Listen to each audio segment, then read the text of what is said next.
vamos exibir agora mais um episódio do quadro Direito Agrário com o advogado e professor de Direito Ambiental Pedro Puccini Mendes. As exportações de alimentos para a União Europeia deixaram de ser um tema apenas de ordem tarifária. O foco agora migrou para propriedades com georreferenciamento, rastreabilidade e a prova de não associação ao desmatamento. Mesmo com avanços no acordo Mercosul-União Europeia, o acesso a este importante mercado para o Brasil pode ser barrado se o operador europeu não conseguir cumprir a devida diligência e comprovar a conformidade dos alimentos.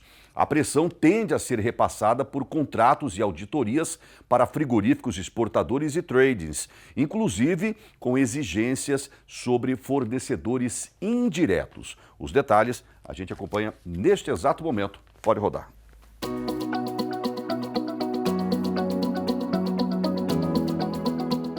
Saudações de volta com o Direito Agrário e vamos falar um pouco sobre essas novidades na geopolítica com relação ao agro. Quando a gente fala em exportar para a Europa, muita gente ainda pensa em tarifa, cota, imposto de importação, só que o centro do jogo mudou.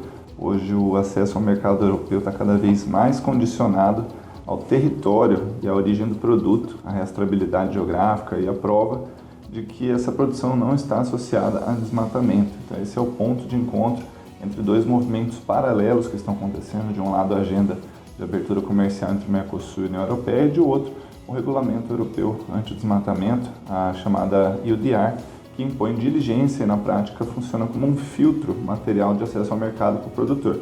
Então, isso significa que se o operador que coloca o produto no mercado europeu não conseguir comprovar a origem georreferenciada e conformidade, a mercadoria pode ser bloqueada, devolvida ou simplesmente excluída desse canal de comércio.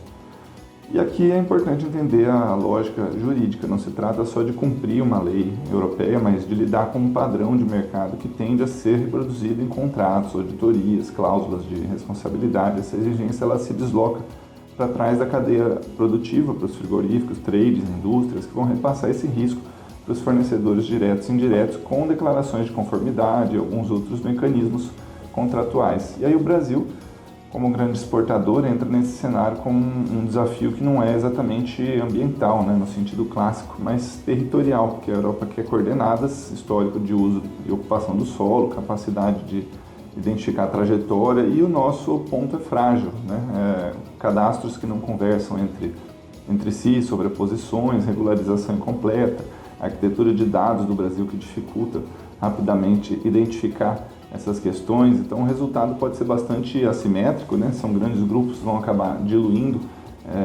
todo esse trabalho de organização, e os pequenos e médios com esse risco de ficarem invisíveis no padrão exigido, sem qualquer vínculo com desmatamento. Bom, e a leitura para o produtor, né, que está nessa cadeia de produção, primeiro é não tratar a rastreabilidade só como papelado, mas como um ativo comercial. Uma segunda questão é entender o risco não só do fornecedor direto. Essa pressão por rastrear fornecedores indiretos tende a crescer, especialmente quem vai reorganizar as relações de compra, exigindo mais governança. E a terceira questão é perceber que a disputa não é só técnica e contratual, mas quem não negociar bem essas cláusulas de risco, nesses prazos de regularização, vai assumir uma responsabilidade desproporcional por falhas sistêmicas que não controlam, né? E o que fazer exatamente? Primeiro, organizar o básico territorial do imóvel, já referenciamento, documentação dominial, né, a matrícula, um diagnóstico limpo de sobreposições e passivos, organizar o CAR e a regularização ambiental, né, como parte de estratégia de mercado, não só uma conformidade.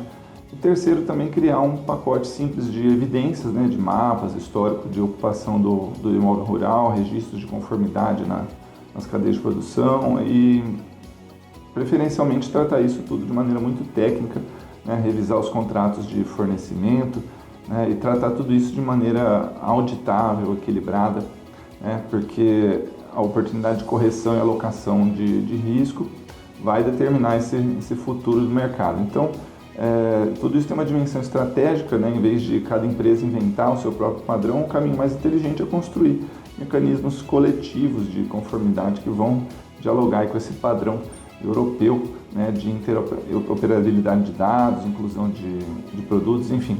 Então, se a gente fizer bem esse dever de casa, a pressão regulatória pode virar uma vantagem gigante com prêmios de reputação para os nossos produtores, e se a gente fizer mal, isso vai virar um custo gigantesco de conformidade, né, justamente para quem mais depende desses canais de mercado. Então o recado é claro, a exportação para a Europa está migrando de quanto custa para de onde vem e como se prova, né? Quem se antecipar nessa governança territorial e na prova documental não vai estar só evitando um problema, mas garantindo o seu lugar no mercado. Saudações e até a próxima.